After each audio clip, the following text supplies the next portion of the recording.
Hi, in this video today I'm going to show you how you can connect up your PlayStation 5 DualSense controllers onto your PlayStation 5. This will work whether it's one controller, 2, 3 or 4.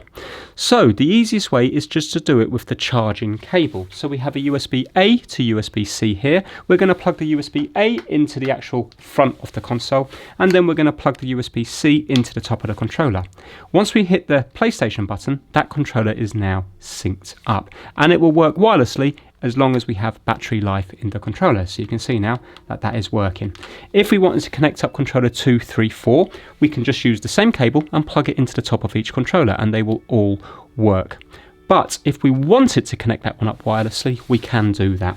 So what we can do is we can go up to settings, and then we can go down to where it says accessories, and we can go to where it says Bluetooth accessories under general. You don't actually go to controllers, you have to go to general and then Bluetooth accessories. This is like the pairing page, the same as you would get maybe on your phone.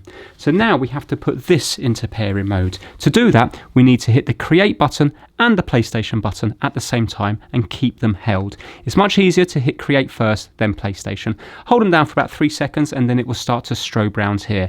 That will put it into pairing mode and you will see it come up here under accessories found. So create, PlayStation, I've got them both held down, and now it's started to strobe. We can then let go at that stage there, and you can see here it's come up with wireless controller. So we use the working controller to go down to wireless controller, and then it says, do you wish to register this Bluetooth accessory? Click yes, and now you can see now I can sign in as this one here, and this is now player 2, and this one here is still player 1. And that is how you can connect up 2 controllers to your PlayStation 5. But like I said before, the easiest way is just to use the cable. If you enjoyed the video, please give it a big thumbs up. Take care, everyone.